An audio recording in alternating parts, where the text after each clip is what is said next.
So this is also to say that we're going to invite you to do some things that at times might feel a bit awkward or a bit weird, especially if you haven't done some things before. We invite you, everything is an invitation. So please do what feels comfortable. If it's an edge that you feel like pushing yourself past, then we encourage that. But if something in you is saying, I don't want to do this, then please respect that and just take in what's useful from you for the session.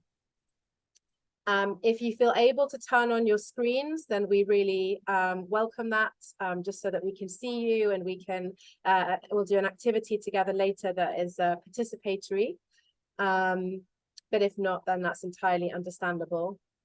And just to say, I can see comments coming in the chat that Sarah and I unfortunately don't speak and can't read Ukrainian, so we might ask some help from some colleagues on the call to translate the useful comments. Next slide, please.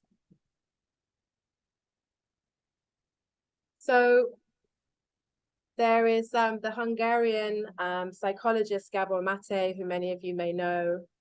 This is a quote from him that we like to share, which is about safety is not just the absence of threat. I'd like to add in the just, but it is also the presence of connection. And as you all very well know, this is just to really talk about in times of incredible adversity, when we cannot guarantee and we don't know when physical, practical, psychological safety will come. What we can do is make sure that connection and all opportunities for connection, whether that's through silence, whether that's through interaction, whether that's with a stranger or whether that's with loved ones and people we know, whether it's with family or with an organization, is something that we can put in place.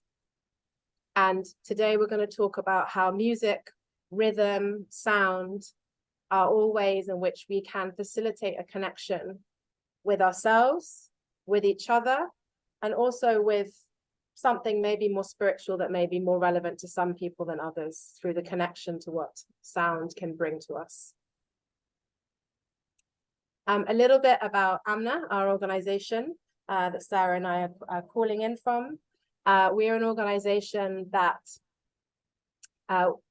does this ourselves, and we train other and fund other organizations to set up community healing spaces that use non-clinical, therapeutically informed practices.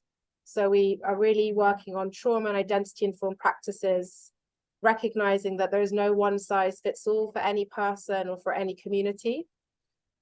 So we train partner organizations in how do you use practices like movement and rhythm and storytelling and play, whether you're working with children or with adults, to create safer spaces in often continued unsafe environments. We work with communities who are displaced internally and also in other countries, and mainly with communities who are still on the move and uncertain about their futures and their long-term safety.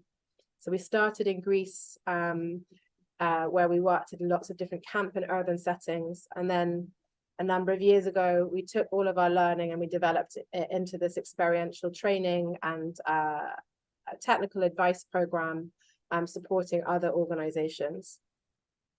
So we now work with about 40 partners in different places in the world, and many of them are in Ukraine or in countries around Ukraine, supporting communities that have fled from Ukraine as well. So Sarah, over to you. Thank you so much, Gabriella. And I'm happy to be here with all of you today and share more about the Wellbeing Group that is one of the groups that we are providing with AMNA, and it's a collaboration with the International Association of Psychologists. So it's a collaboration with Larissa Rubik, and we are honored to be invited here today to share a little bit about this group. So in March 2022, we started this weekly online group session, and it is an hour every week, Wednesday evenings, where we are coming together and giving the practice of checking in with ourselves. How are we doing, especially with the participants using their time, their days to focus on others, checking in with others. So this is a moment to come back to how am I doing? And in that we're also creating together a supportive group. a community of care. And we have, since this time, we have had bigger groups with 25 participants. Sometimes it's 15, sometimes it's 5. It changes, and in that way, it changed also how the group is. It's an open group, but confidential. And it means that we always have the same structure. So we start with a check-in, which we are also going to try out today together. And then from that, it turns into a theme, something that we're discussing, something that is brought into the group. And then we finish with a checkout. And these check-ins and checkouts are transitions in and out of the group. And today's session, as Gabriella said, is very much inspired by this group and the same structure that we are providing on a weekly basis. And therefore, the objectives for today's sessions are to explore together what it is to be in such a well-being session and being part of creating this supportive community, and also exploring how music and creative interventions are used as practice to check in with ourselves, to connect to ourselves and connect with others. So I would like to invite you to participate in such